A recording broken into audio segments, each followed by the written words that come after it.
তাহলে কি দুষ্টু কোকিলের থেকেও বড় গ্র্যান্ডার নিয়ে শুট করা হয়েছে বরবাদের আইটেম ডান্স নাম্বার?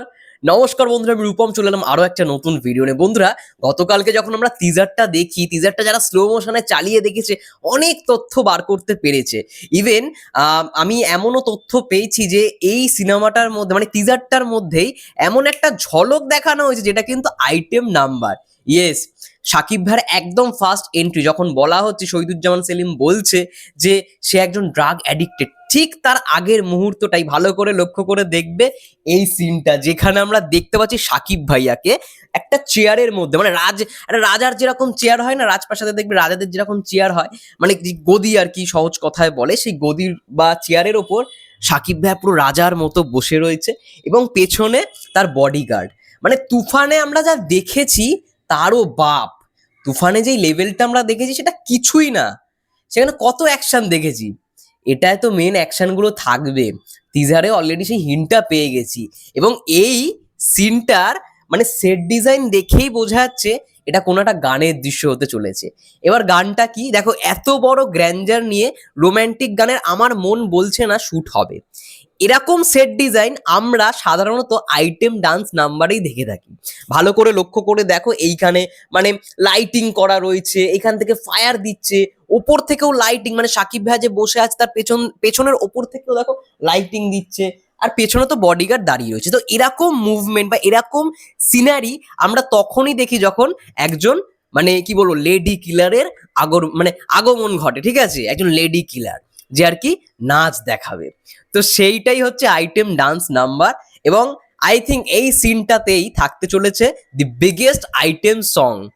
এবং এই গানটার যা গ্র্যান্ডার, মানে যেরকম সেট ডিজাইন হয়েছে প্রত্যেকটা সিনেই, আমি শুধু এই গানটার বলে বলবো না, মানে আমরা দেখলাম পুরো টিজারটা জুড়ে যে বাড়িটাকে দেখানো হচ্ছে বা সাকিব ভাইয়া যখন হাঁটছে সেই বাড়ির মধ্য থেকে, প্রত্যেকটা জায়গায় সেট ডিজাইন, আর্ট ডিরেকশন মারাত্মক ফ্যান্টাস্টিক কাজ হয়েছে, একটা প্রিমিয়াম ভাইবস দিচ্ছে। এই সিনটার কথাই বলো না, এরকম একটা সিন আমরা বলিউডের ক্ষেত্রে দেখতে পাই, একটা প্রিমিয়াম ভাইবস দেয় আমাদের কোথাও গিয়ে। তো সেই সিন একটা বাংলা সিনেমার মধ্যে, তো এটা ভাই সেরা, এটা সেরা কিছু হতে চলেছে।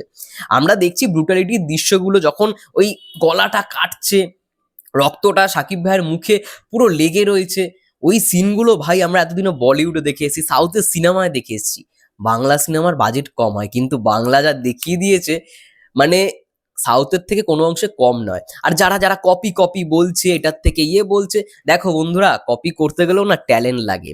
আর ডিরেক্টর যখন প্রথম থেকেই বলে দিয়েছে যে এটা অ্যানিমেলের, মানে সে নিজেই প্রথম দিন বলে দিয়েছে যে আমি অ্যানিমেলের ভক্ত, অ্যানিমেল সিনেমাটা আমাকে কোথাও গিয়ে ইন্সপায়ার করেছে এবং এইখানে এমন কিছু কিছু জিনিস থাকবে যেখানে মনে হবে, সিনগুলো দেখেই মনে হবে যে অ্যানিমেল থেকে পুরোপুরি ইন্সপায়ার।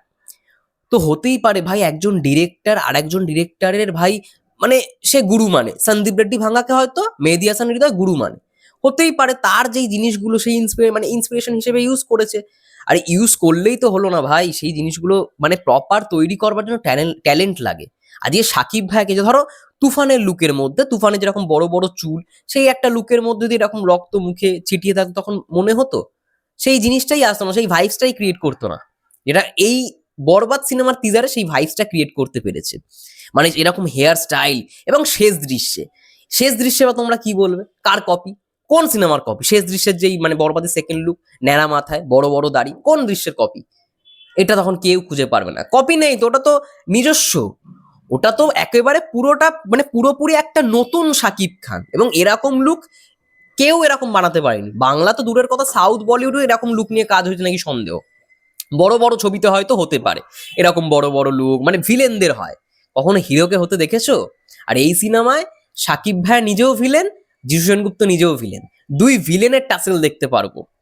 এইখানে প্রথম থেকে বলা হচ্ছে যে রেপিস্ট রেপিস্ট রেপিস্ট, দেখো ভালো করে, প্রথমে বলা হচ্ছিল যে আরিয়ান মির্জা সেও রেপিস্ট, আবার যিশু সেনগুপ্তর এন্ট্রিতেও দেখতে পাচ্ছি সেও কিন্তু প্যান্টের চেনটা লাগাচ্ছে, তার মানে সেও কোনো মানে এই সমস্ত কাজের মধ্যে জড়িত।